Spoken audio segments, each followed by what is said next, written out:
We're live on Facebook. Welcome to everybody who's joining us on Facebook.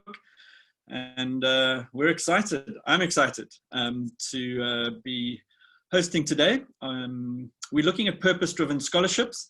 And today, Jakes Gerwel Fellowship is taking a central space. We've been hosting this series, so if you've joined us for some of the others, then you will be familiar with that. But today, we're turning the focus on ourselves, and we're going to just lift the hood a little bit, allow you to see who we are, what we do, and how you could potentially join us. So welcome, it's wonderful to have you. I've got some surprise guests to introduce you to a little bit later, so we're looking forward to that. But to kick us off, I want to know whether you know who this person is. We're called the Jakes Gerwel Fellowship, so it's not too difficult, I think, for you to assume this is Jakes Gerwel. It is indeed. Do you know who Jakes Gerwel was? For those of you who happen to live in Cape Town and listen to the radio around traffic report time, you'll know that there's often congestion on Jakes Gerwel Drive. So you know at least there's a road named after Jakes Gerwel. But do you know who he is? And if you do, I want you to activate some of the chat function that you've got access to. So if you're on Zoom, just drop a little note there in the Q&A session. If you're on Facebook, in the comment section, if you know who Jakes Gerwel was, what he was famous for, write a little note there. And just engage with us. If you're on Twitter, I see something coming through from Nazreen already. Thank you. We're going to come back to some of these in a moment. But if you know who he was, let us know. I just want to talk a little bit about the journey of this webinar series so far. We started off on the 25th of May with Prof. Jonathan Jansen, who gave an inspirational message to all of the grade 12s, the matric class of 2020. And then we were joined by reps from UCT, from WITS, from UJ, and from Tukkies to talk about how to go about applying to those universities. And that was a wonderful series. We learned a great deal from them. And then this week on Monday, we had Dr. Randall Carolison, the head of NSFAS, speak to us about how to access NSFAS funding. A lot of interest in that one. And for the rest of this week, we are looking at what we call purpose-driven scholarships. So scholarships that exist for a particular mission. And yesterday, Zimkita joined us from the Alan Gray Orbis Foundation, and today you're going to hear from us from Jakes Gerwel Fellowship. So we're really looking forward to that. Before we go back to the question about Jakes Gerwel, as you're sitting there, if you're on Twitter, our Twitter handle is @JG Fellowship or #JGF Webinar. Facebook Live is @Jakes Gerwel Fellowship. Some of you are on Zoom, and this will also be available on YouTube. So I want to charge you now. Grab the device you're on and send a message to a friend of yours that you think should be listening but isn't listening yet. Go out there, send a message, say, hey, this is something you may be interested in, and see if they can come and join us. All right, so back to Jakes Gerwel Fellowship. Who of you know? I've got a message from Nazreen. Nazreen says, Rector of UWC, ? Nazreen, you spot on. I wonder if we've got any other feedback. This is a tough question because not a lot of people know that much about Jakes Gerwel. He wasn't somebody that sought the limelight, but after his studies, he actually trained as a teacher and taught at Grassy Park High School for a while. He then went on to lecture at the Hewat College of Education, and then as a lecturer at UWC. And he then stayed on at UWC and eventually became the Vice-Chancellor and Rector. So Nazreen, you spot on, he indeed was the Rector of UWC. And in that position was one of the great struggle icons and anti-apartheid activists, and played a crucial role in establishing UWC as the center of so much of the struggle at that time. After his role at UWC, he actually went on to play a prominent role as the Director General of the Office of the Presidency under Nelson Mandela. And in that role, he played a number of crucial roles. He was Mandela's main speechwriter. He was an influential friend and advisor and a confidant to the president at that time. He held many board positions, and one of those was on the Alan Gray Orbis Foundation board. And it was in that capacity that, that we got to know him, and many of my colleagues worked closely with him. So it's an honor for us to create a legacy for somebody who played such a pivotal role in developing the country that we know today. Okay, so that's Jakes Gerwel Fellowship. I want to move on to kind of introducing Jakes Gerwel Fellowship, who we are, what our focus is, what are the kinds of things that we do. This particular quote has been used a couple times, so you may have seen it already. Jamie Cassip was the head of Google Education and said, stop asking students what they want to be or do when they grow up. Ask them what problems they want to solve and what they need to learn in order to solve those problems. And I love this quote. At JGF, it drives so much of what we do. What is the problem that excites you? What's a problem that gets you out of bed in the morning? And so at a very personal level, for me, the problem that I just love getting my teeth stuck into is how do we ensure that the very best people become the teachers of the future? I have 3 children, they're at school, they have teachers, and I have deep interest in who their teachers are. I want them to have the very, very best people to be their teachers, and I'm really lucky they certainly are. But that's the problem that drives me. How do we get our best people to become teachers? And then secondly, how do we equip and train those teachers to be the best possible teachers that they can be? Now, I'm going to invite some of our students that work with us at Jakes Gerwel Fellowship just to introduce themselves. Throughout our session today, we're going to be hearing from them. So I'm going to ask them one by one just to introduce themselves. Let's start with Jasmina. Jasmina, won't you unmute and come and just tell everybody who you are and give us a quick introduction. Hi everyone, my name is Jasmina Singh and I'm currently studying a BA General at the University of Pretoria. However, I'm from Durban and I attended Durban Girls High School here in Durban. And I plan to teach English and history once I'm done with my PGCE. Fantastic. Thank you so much, Jasmina. Jaden, can we move over to you? Go ahead and won't you introduce yourself? Good day, guys. My name is Jaden Coker. I grew up in Lavendale, Cape Town, and I went to South Peninsula High School. I'm currently studying at the University of Cape Town. I'm doing a BSc in mathematics, archaeology, but I'm also doing a 3rd major in English. So therefore, my subjects I'm teaching are mathematics and English. Fabulous. Thank you, Jaden. And Munaka, over to you. Hi everyone, my name is Munaka Munyai. I grew up in Polokwane. I attended Peps College Polokwane, and I'm currently at the University of Cape Town studying a BA. I hope that one day my teaching subjects get to be history and life orientation.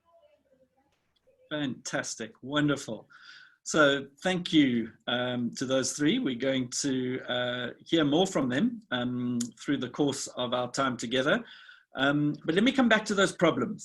I've shared a little bit of what problem excites me. I'm going to ask us, the students, a little bit later what problems get them excited.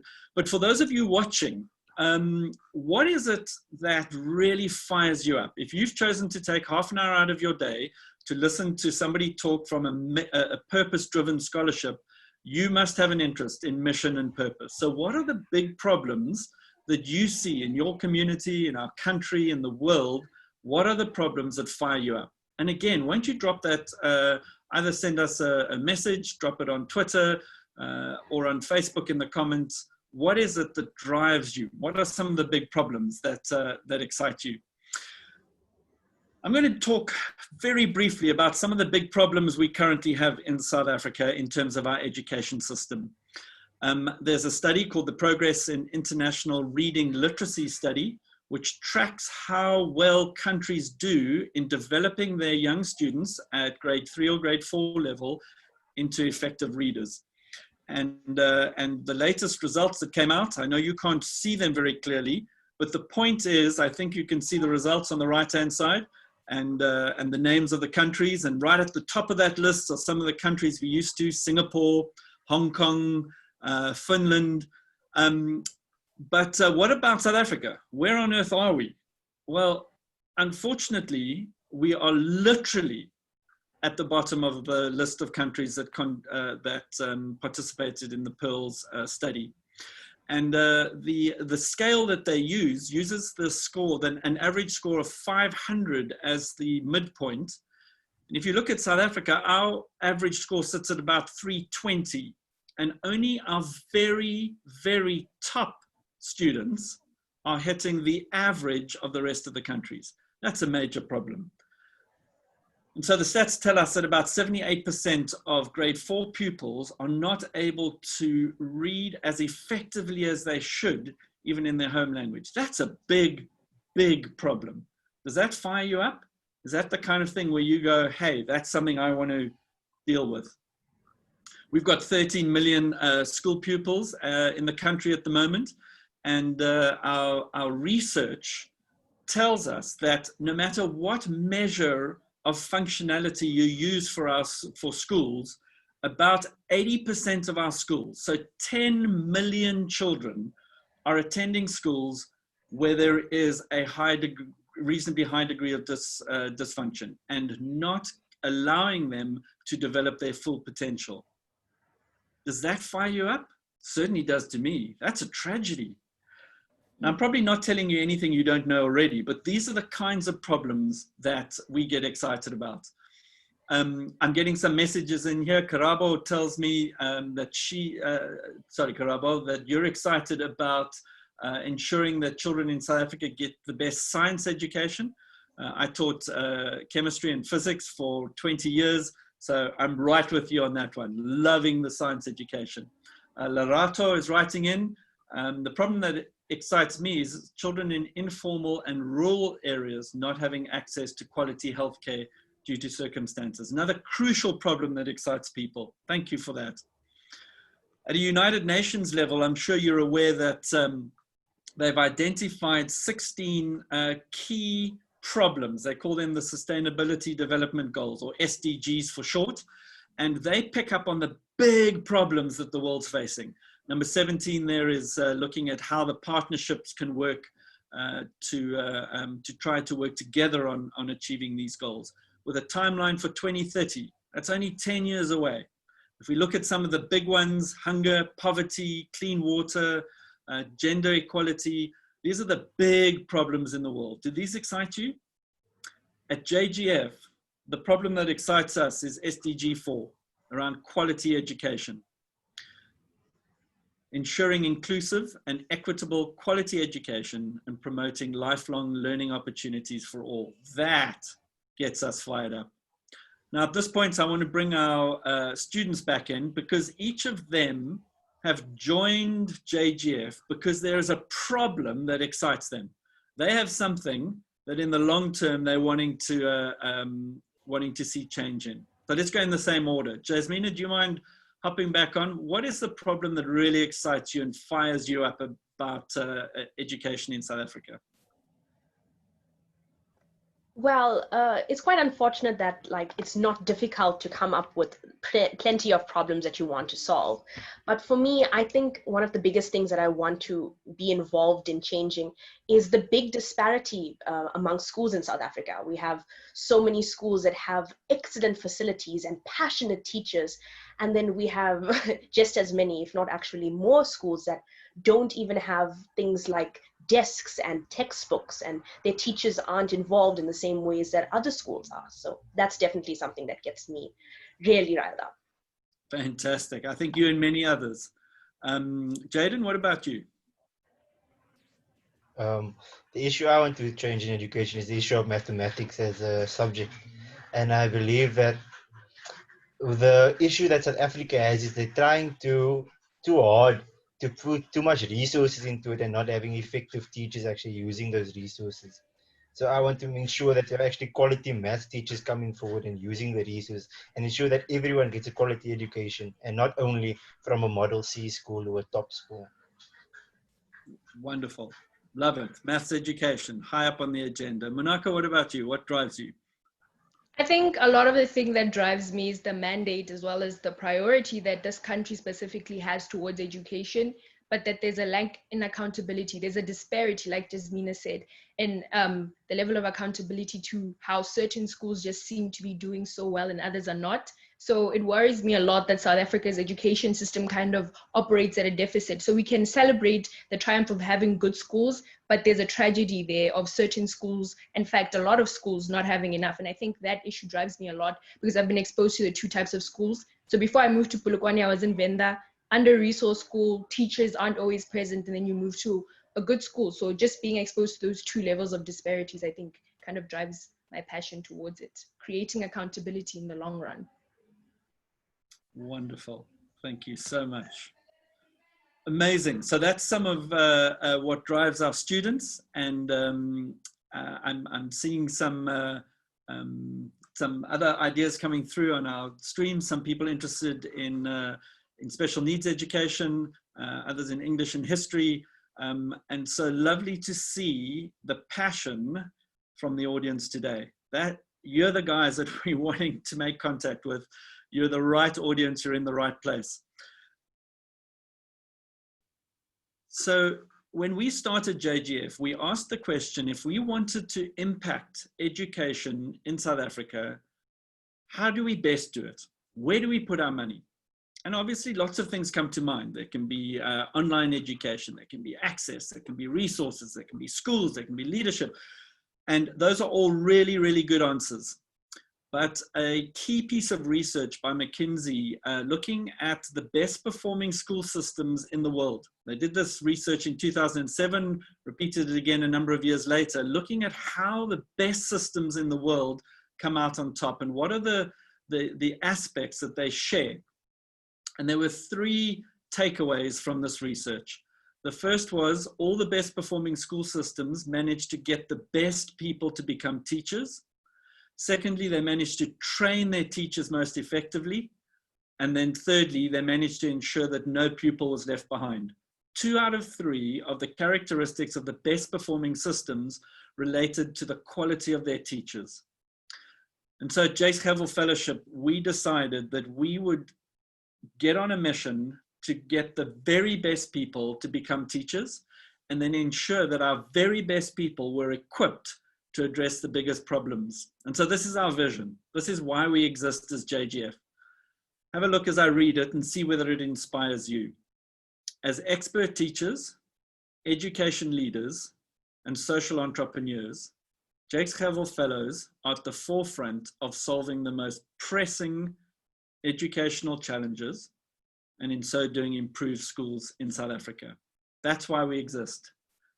That's why Jasmina, Jaden, and Munaka have agreed to join and come on board JGF, because they want to be at the forefront of solving the most pressing challenges. Why? So that we can improve schools and learning outcomes for our students. That's what our mission is about. And so if that speaks to you, then you're in the right place. And so at our heart, we want the very smartest people to teach. Now, just because you're smart doesn't mean you're a good teacher. We know that. We're looking for high capacity people. I want the very smartest maths person to be teaching my children maths, and I'm sure you do too. We want the highest skilled teachers. And so that's what we're after. We've been around for 3 years, and so we've got a few people on board, and here are some of them. I know some of them are watching. Guys, if you're out there, thanks for joining us today. But these are some of the candidate fellows, we call them, some of the students that are studying in our universities at present, and who will become our expert teachers, education leaders, and social entrepreneurs of the future. What does that path to impact look like? Well, in short, we're looking to nurture expert teachers who are able to embrace innovation and lead change. That's what we do. So how do we do it? Well, we look for people to apply and join us during their undergraduate degree at university. At the moment we work with UCT and with Pretoria University. And they then work through their 3-year degree. And you would have heard each of the students tell you which university they're at and where they're currently working. They'll then graduate and do a teaching qualification. It's called the Postgraduate Certificate in Education, PGCE. It's a 1-year certificate, and we support students through that. And then they will qualify as a teacher, and for 2 years, as they start their professional career in high schools, as newly qualified teachers, we will support them during those 2 years with teacher coaches in classroom during that time.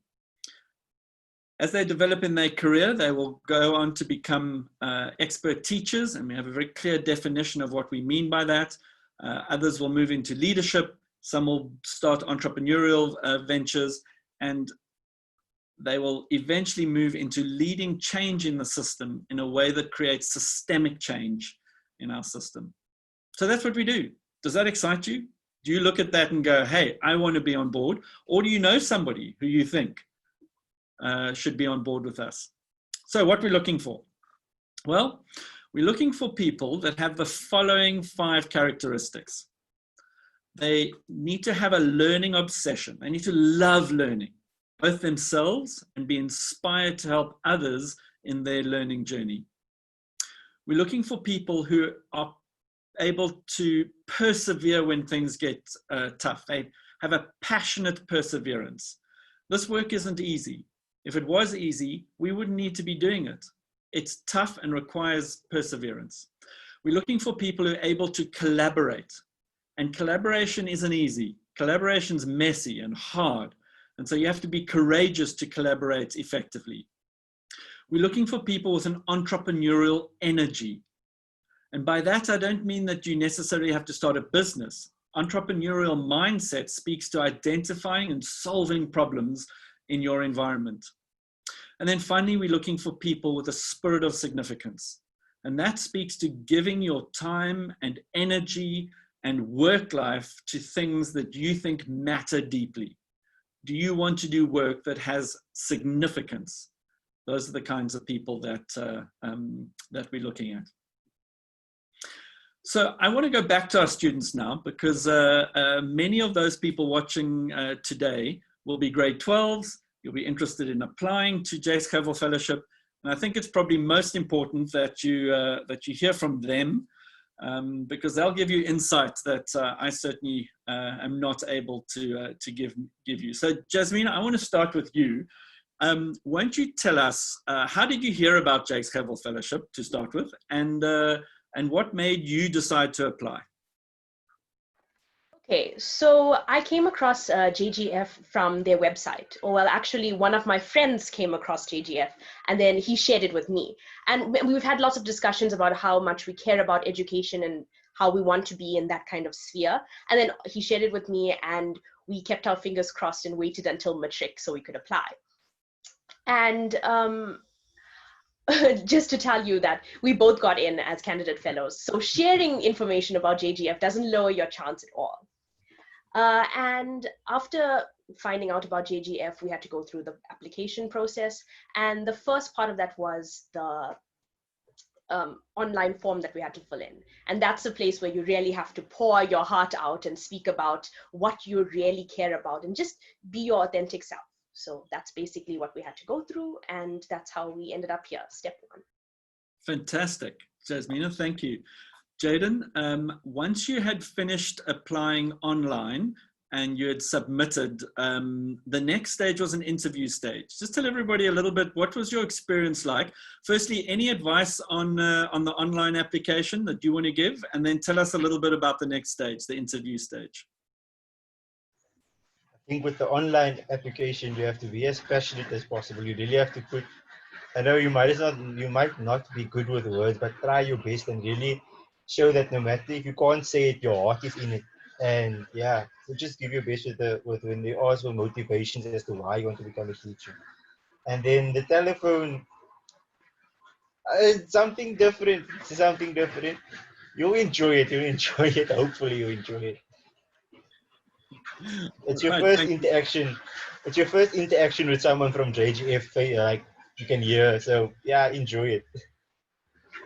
Great, thanks, Jaden. The interview phase, the reason he's smiling is that it's not a normal interview. A couple different things happen. We ask you to do some interesting things, but we'll leave that as a surprise when you get to interview phase.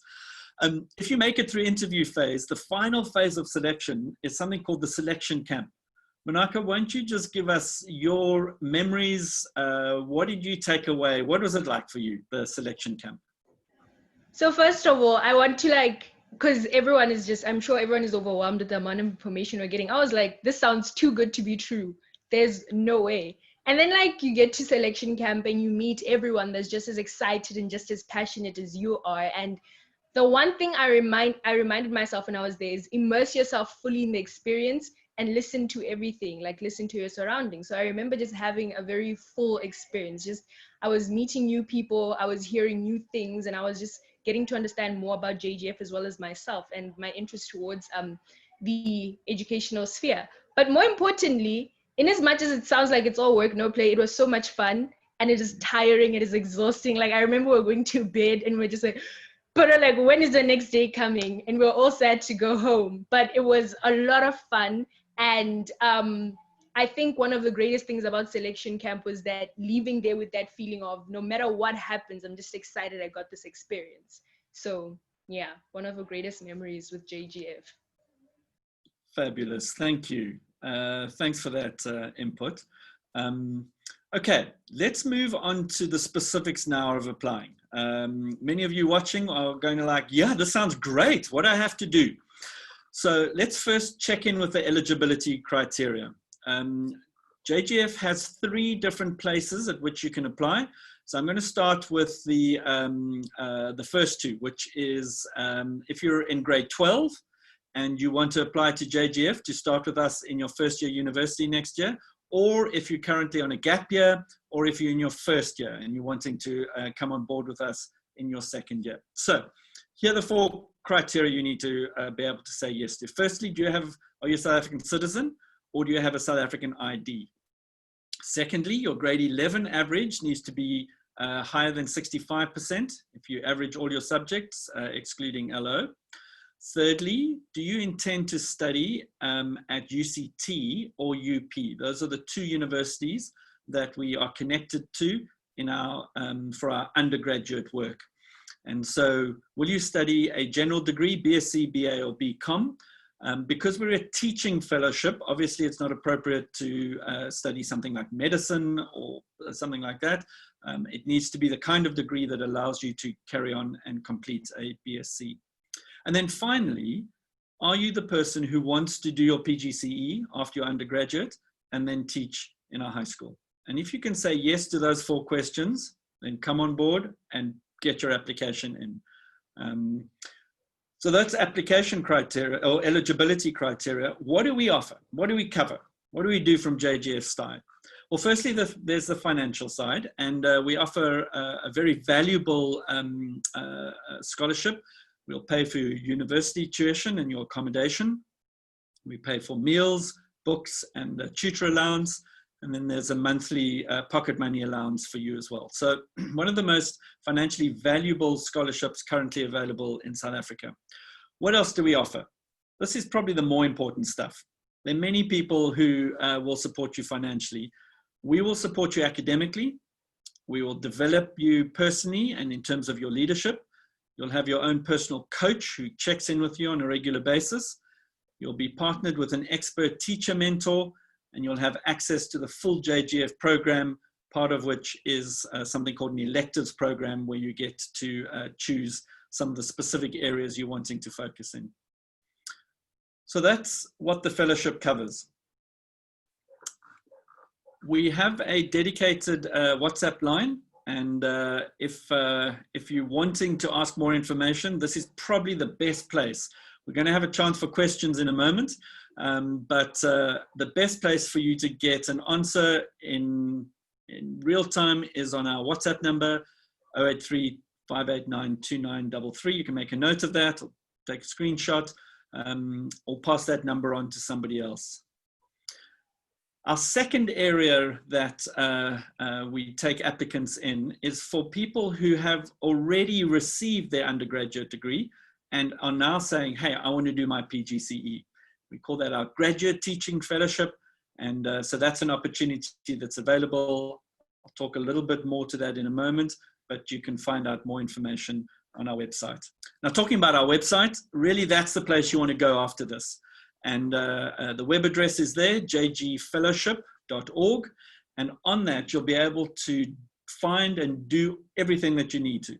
So if you're listening and you're going, hey, I want to apply, application form is on there. You find the link and just click on undergraduate if you're still doing your undergraduate degree, or if you're in grade 12, and then on the Graduate Teaching Fellowship if you are wanting to join for PGCE next year.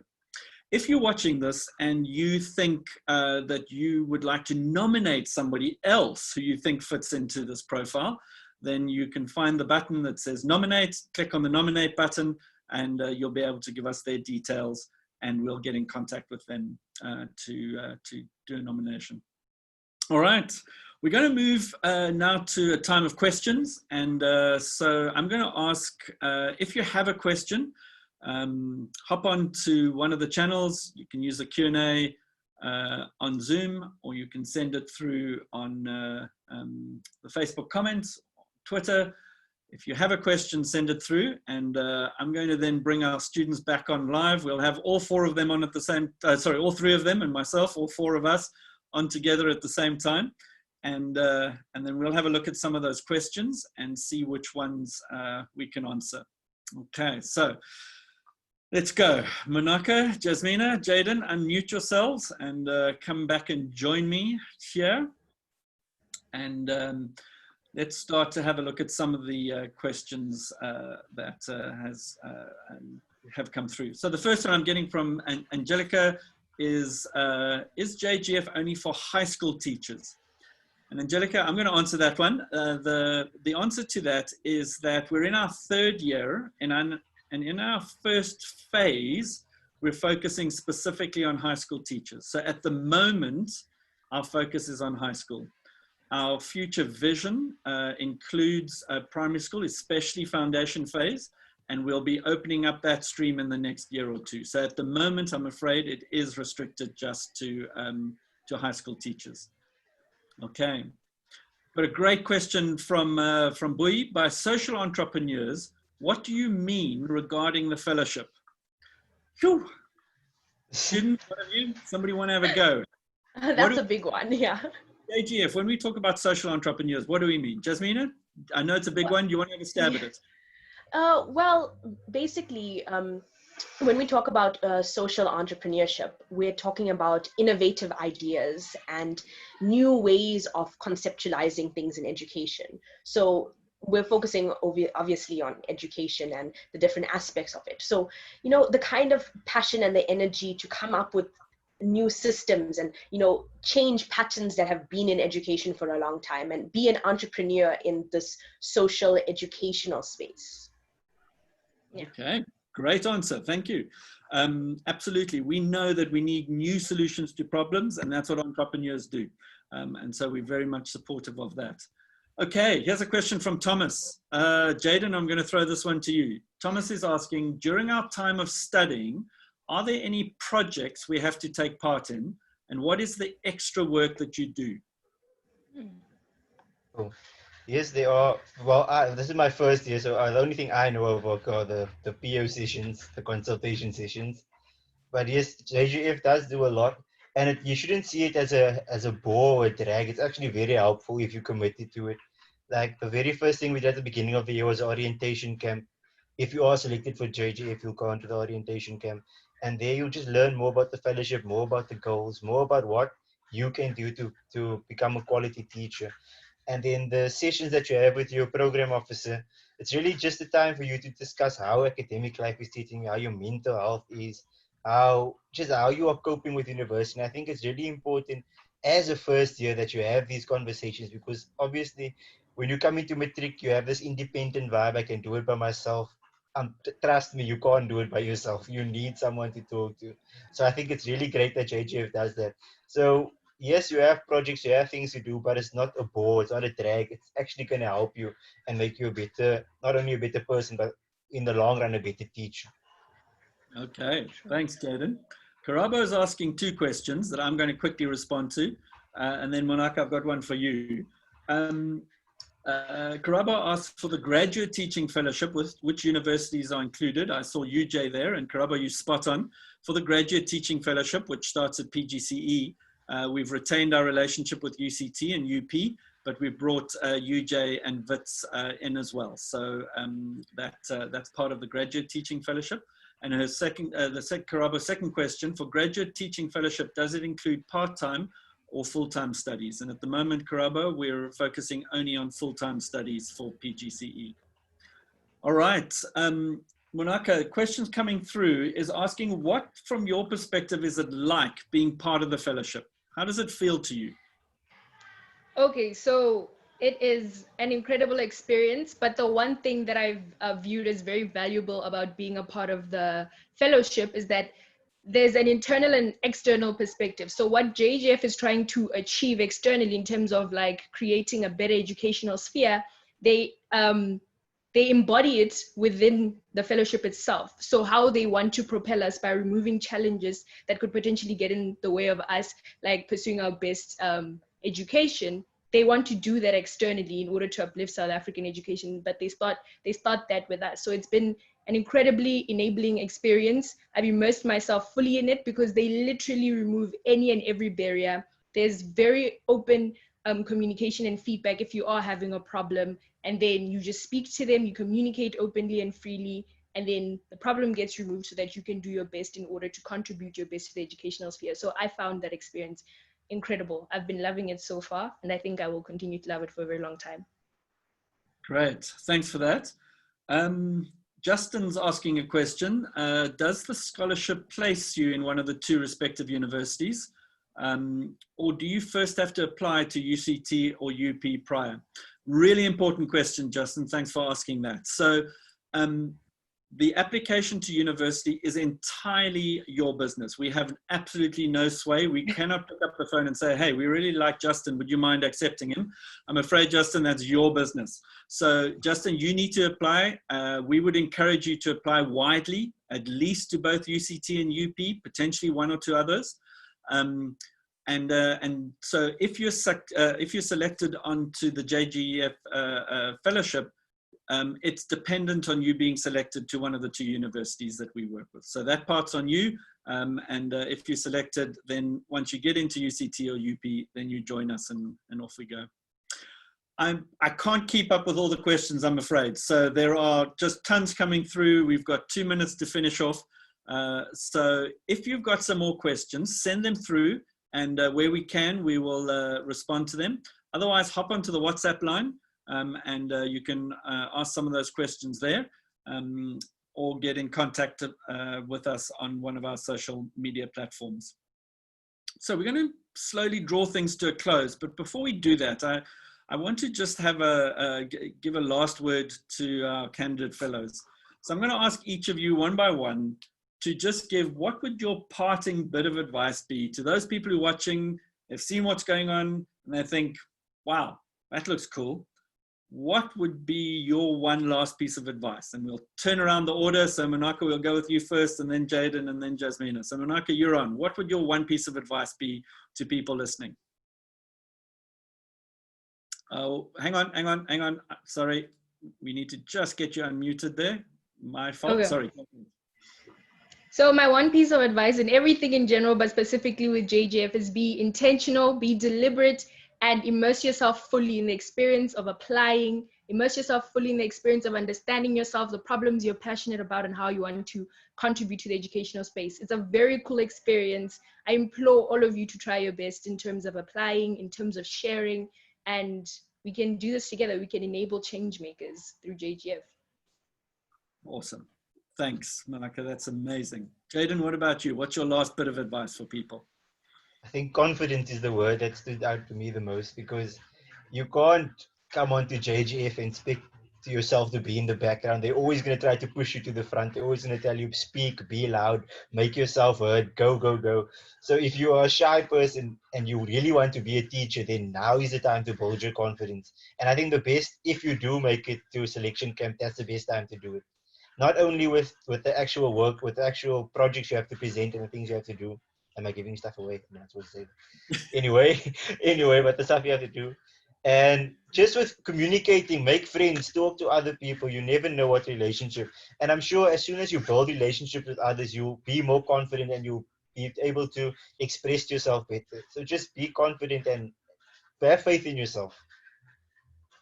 Right, fantastic. Thanks, Jaden. Jasmina, what's your last bit of advice? So, coming from a family that expected me to go into medicine or law or actuarial science, and then going to them and saying, I want to be a teacher, it seems very underwhelming to them. So I think my favorite thing about being a candidate fellow at JGF is having like-minded people around you, and it allows me to be my authentic self. People who think like you and understand the importance of education and understand the importance of excellent educators. And that kind of authenticity is something I would recommend you all keep throughout your application process, and even through your studies. And if you are a candidate fellow, when you are filling out the form, when you're on the telephonic interview, when you make it to selection camp, be yourself and reveal everything that needs to be put on the table. All right, fantastic. Thank you. Thank you so much. So we've come to the end of our session. I want to remind you that we meet again tomorrow at 4 o'clock. Amy will be back to host tomorrow's session, and we'll be hearing from another purpose-driven scholarship called the Tomorrow Trust. And so we hope that you will join us for that and to hear more about the work that they're doing. But just in closing, can I thank you for taking the time out to either join us live. Thank you, students. Thanks, Munaka, Jasmina, Jaden, for joining us and giving us your insights. It's been great to hear from you. But to those watching, thanks for being part of this. And we hope that you've gathered some great information about who we are. And can I ask you to action now? Go onto the website right now, jgfellowship.org, type it in, and just go and have a look there. If you know somebody you'd like to nominate, click on the nominate button. If you think that this is for you, click on the apply button, either the undergraduate fellowship or the graduate teaching fellowship. And if you want to find out more information, get onto the WhatsApp number and send us a message, and we'll help you out. But otherwise, bye-bye. See you again tomorrow at 4. Thanks so much.